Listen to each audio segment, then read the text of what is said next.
bizarre stories from the subscribers. Hello Leo, I'm Vitória and I'm here to tell you a story that happened to me when I was a child and it still moves me a lot to this day. Well, when I was a child, I lived with my grandmother because my mother worked a lot and I basically lived only with my grandmother, right? I was very attached to her. For a while she had health problems.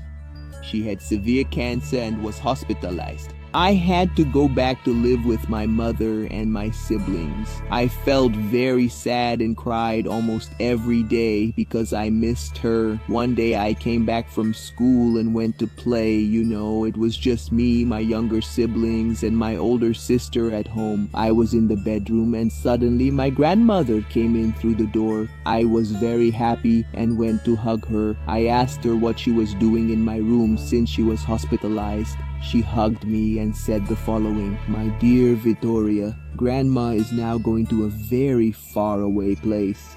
But I will always be with you, your siblings, and your mother. I love you very much." I thought she was going to travel after saying that. I opened my eyes and realized that my grandmother had disappeared. Then my mother came home crying and said that she had passed away. I thought it was strange because I had just talked to her in my room. I told my mother everything and she was really shocked. She thought I was just imagining things because I was a child at the time, I was really sad without my grandma. And I suffered a lot to adapt to this new stage of my life without her. Today I understand that she was saying goodbye to me before leaving. This story still moves me a lot when I tell it. Thank you, Leo, for listening. My name is Isaac and I grew up in a quiet neighborhood where one of the most remarkable things was a cemetery right on the corner of my house. It was a dark and mysterious place full of sinister stories that circulated among the residents. Despite what people said about the cemetery, I was always a boy who didn't really believe in those things. One day I was playing on the sidewalk with my friends Lucas and Sofia. While we were laughing and talking, a stray dog appeared. Its eyes were shining and it seemed to be looking for a little attention and maybe a treat. Lucas, who has always been the most adventurous among us, picked up a stick and threw it toward the dog. In a playful gesture, right, the dog looked at the stick flying through the air. And before we could react, he quickly ran after it. By a surprising coincidence, the stick ended up going over the rusty cemetery fence and fell inside. So the dog went through the gate and went in there. At first, we thought it was funny and laughed at the situation. But as the minutes dragged on and the dog didn't come back, the fun gave way to worry. We called for the poor little animal, we waited, and even peeked inside the cemetery. But the dog had completely disappeared. The afternoon turned into night. And as the sky grew darker, anxiety took over us. After we each went back to our own homes, we spent the whole night awake, thinking about the dog and the scary stories we used to hear about the cemetery. We couldn't forget the fact that the dog had gone in there because of us. The next morning, we went back to the cemetery to look for the animal. In the daylight, the place seemed less scary, right? But the worry remained. We searched every corner, every tombstone and bush, calling for the dog, but we didn't find any sign of him. Only the stick that Lucas threw was lying on the ground. There were bite marks. The dog probably grabbed it, right? But why didn't he come back? The cemetery only has one exit. There was no way he could just disappear like that. Days went by and the dog was never seen again. We believe that something might have happened to him. Some being took him to another place, a place he can't come back from. Sadness and frustration took over us, and the cemetery gained a new meaning for us. Hello, Leo. My name is Eliane. I was 19 years old at the time this story happened. I was full of expectations because I had just started studying at my dream college. Every day after class, I would catch the bus inside the campus to go back home. It was a peaceful routine, except for one intriguing detail. Every night around 10:44, I would see an old, almost falling apart bus passing by the stop. This bus didn't look anything like the others that ran through the campus. Its faded paint and the strange noises it made me wonder where it came from and where it was going. However, that curiosity was never enough to make me consider getting on it. After all, I had already heard stories about mysterious vehicles that disappear with people without a trace. One day, something even stranger happened. My classmate, a freshman like me, took that bus. I remember seeing her getting on the vehicle, looking a little hesitant, but I didn't pay much attention to it. After all, everyone had their own schedules and destinations, right? Days went by, and I didn't see that young woman at college anymore.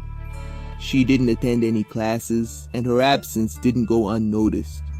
In some classes, the teacher mentioned the freshman's frequent absences and asked if anyone had any news about her. We all exchanged confused looks. No one knew where she was or what had happened. Time kept passing, and our classmates' absence became more unsettling each day, until months later, we learned something even more chilling. The freshman who had taken that mysterious bus had never returned home. Since the day she boarded, the news of her disappearance shocked all of us. An investigation was carried out to find out her whereabouts, but it didn't reveal any clues about what could have happened to her. The mystery of the old, almost falling apart bus. It became even scarier in my mind. I never saw that bizarre vehicle again, passing by the stop as if it had also disappeared along with my classmate. This story became one of those mysteries that remain unanswered. It kept going around in my mind every time I passed by the same spot, by bus. And so as I continued my academic journey and life went on, there was always a strange emptiness, an unanswered question lingering in the air. What could have happened to her after she got on board that night? And what was that mysterious bus really? Could it have been headed to the other world? Thank you for reading my story, Leo.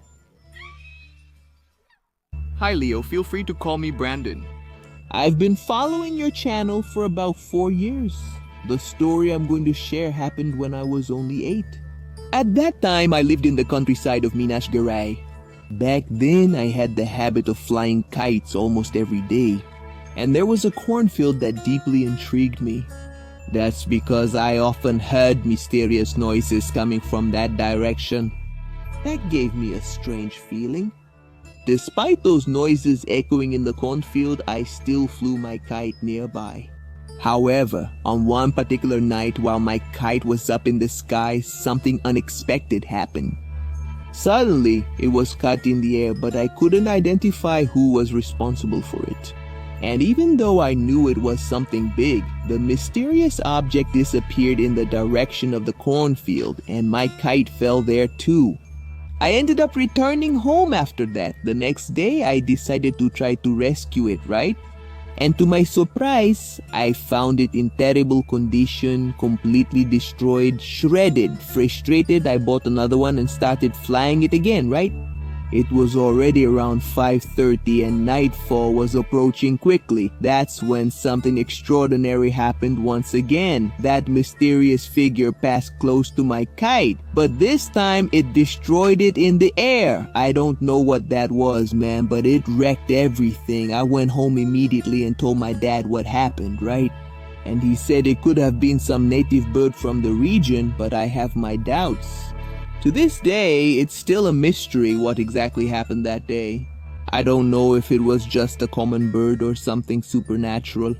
But even after I moved away, that memory just won't leave my mind, man. Hi Leo, this is Enzo. I've been following your channel for around 6 years. Today I'd like to share a peculiar experience from my childhood. My story begins when I was about 5 years old. At that time, our family lived in a house that, although cozy during the day, held a mysterious aura at night. It was in this context that my mother noticed something peculiar about my behavior. I used to stare at the ceiling of my room at night. And involuntarily, I would cry until I was out of breath. Tears streamed down my face like a waterfall. This distressing situation lasted for several days, which deeply worried my mother. At the height of this period of nightly torment, a remarkable incident occurred. One night, I got up to go to the bathroom in the darkness of the early morning. As I walked to the bathroom, I let out a scream that echoed through the house. My mother, alarmed, immediately ran to find out what had happened. When she finally got to my side, I told her I had seen a thin creature, small in stature and with horns. My mother was visibly disturbed by my account. She mentioned that the figure I described was known as the Ere Demon, a demonic entity that took on the deceptive appearance of a child.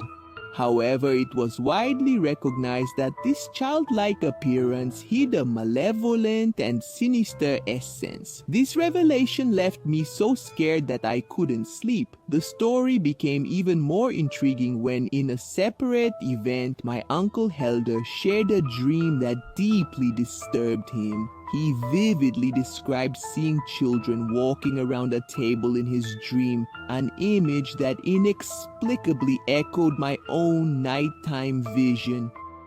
The disturbing coincidence between these accounts sent a collective shiver through the family, didn't it? With the goal of confronting this thing, my mother decided to seek out a pastor. She visited our house and performed a prayer. With the word of Jesus Christ, we all had faith that she would solve our problem and drive that creature away once and for all, even though I hadn't reported any more encounters with that Ere Demon.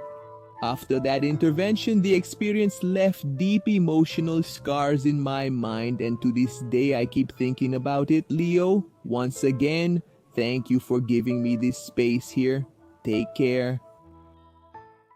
Hello, Leo. My name is Lorenzo and I am 12 years old, but on the day this happened, I was 11. I had just gotten home with my dad and my brother. We lived in an apartment, so we used the elevator frequently. Since we had just come back from a trip, we had a lot of suitcases to carry. We took all of them up to our apartment using the building's cart. When we got upstairs and unloaded everything, my father asked me to return the car to where it belonged, which was downstairs in the basement in the garage. I was really afraid of that place because it was deserted and poorly lit.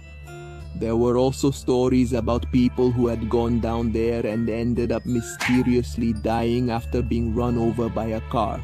Even so, I did the task my father asked me to do. I called my brother to come with me, but he didn't want to, so I had to go down alone. It was actually pretty smooth. I left the car there with the others, and when I was coming back, I noticed a strange man entering the elevator. I didn't remember seeing this resident before. Around here, wandering in this area, the elevator has a screen that shows which floor we're on. So where I was, it was -1. I decided to press the elevator button, for where I was going, and I asked the guy if he needed any help. However, he didn't say anything. He stayed quiet when the elevator finally reached my floor. And I looked to the side. The man wasn't there. I got scared, man, because we didn't stop at any floor. How did that guy just disappear out of nowhere? He was right next to me. I was intrigued, but I kept going on my way. And to top it off, the door didn't open on my floor. It kept going up. I pressed the button for the 4th floor, and the elevator kept going up, man. However, it went all the way to the 13th floor, even though the building only has 12 floors. When the elevator doors opened, I found myself in a place that was completely dark and empty. At that moment, I heard a voice whispering that I wasn't alone. I hurried to press the 4th floor button frantically while the elevator doors were closing. I see such a man coming out of the elevator. I see this man next to me again, going out there to that mysterious floor. To this day, no one believes me. When I say there's a hidden floor in this building, that wasn't a dream. It was real. And I hope I never see it again. I always take the stairs when I go up or down from my apartment. I'll never take that elevator again. No way. Hello, Leo. My name is Leonardo, and I'm here to share a true story that happened to my father.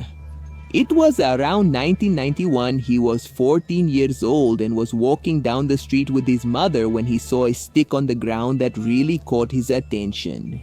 The stick was colorful and beautiful. My father picked it up and took it home, where he played with it a lot. The house had only 2 rooms and was very small. That night, my father started hearing the sound of boots walking from the kitchen to the bedroom. Whenever the footsteps got closer, my father would shout and wake everyone up. There came a day when my father couldn't take it anymore and gathered his courage. He let the footsteps come closer to his bed, to see what it was all about. So he sat on top of the pillow, kept watching under the bed, and in desperation, when he realized it was getting closer, my father threw a punch.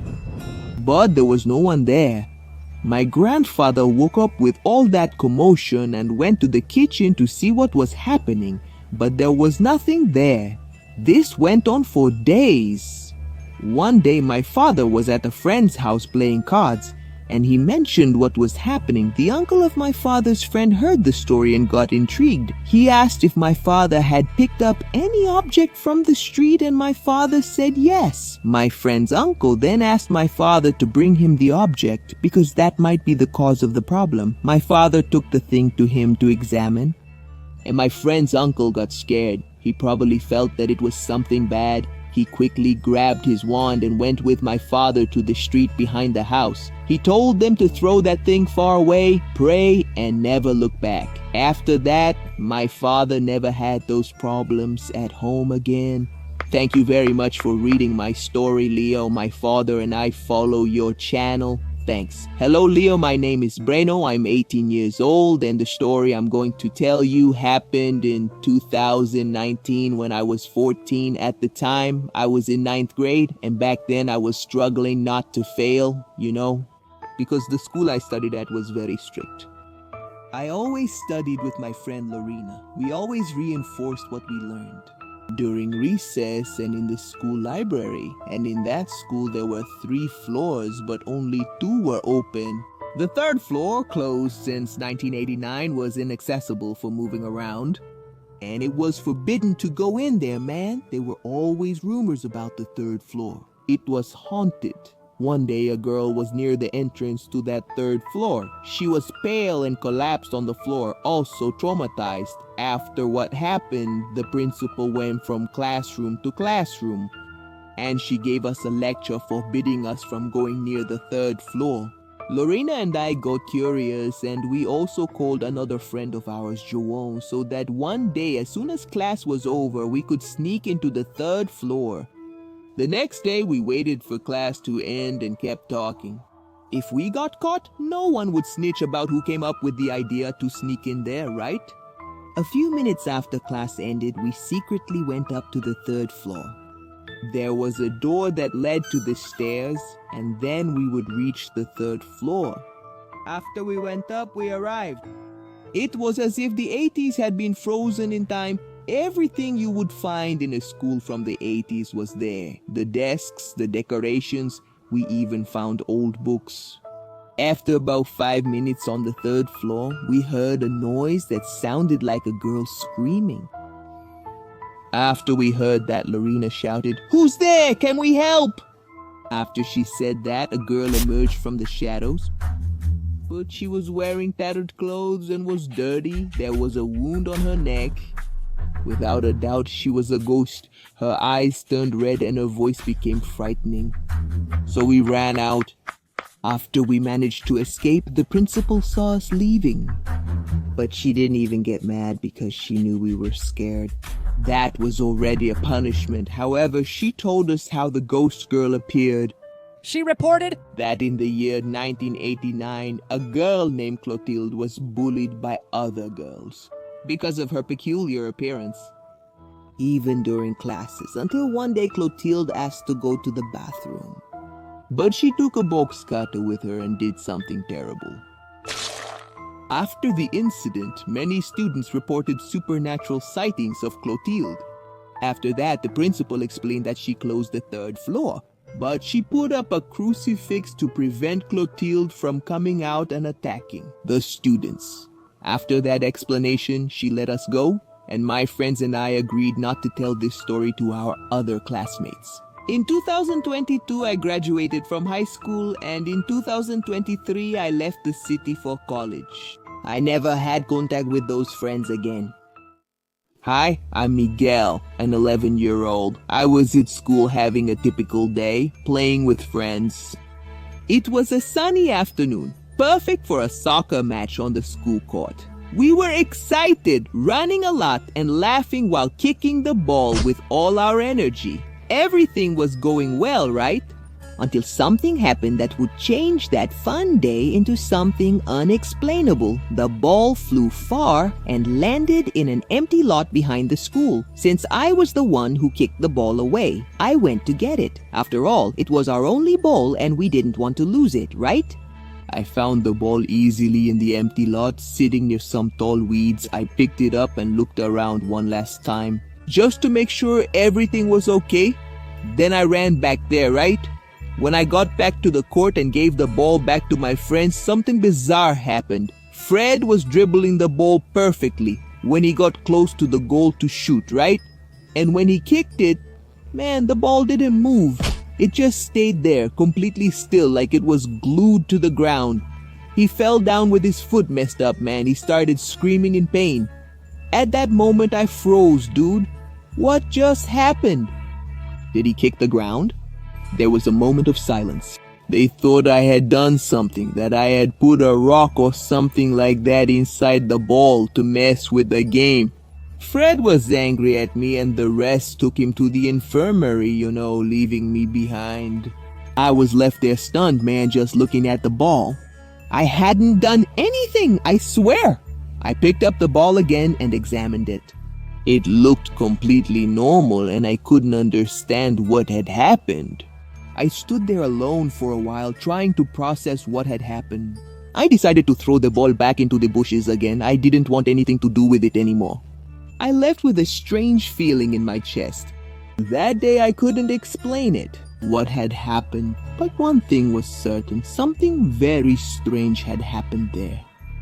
The next day when I went back to school, I saw a group of 9th grade boys playing with the same ball in the courtyard. Wow, they must have found the ball I threw into the bushes and started using it. I had to warn everyone, but would they listen to me? Would they believe me?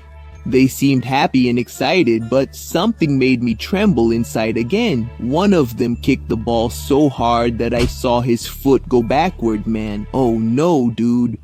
The ball didn't move even an inch. That was enough to convince me that something really strange had happened there with that ball. I never played soccer again since that day. I have no idea what made that ball act that way. It even seemed like there was something inside it. Something evil.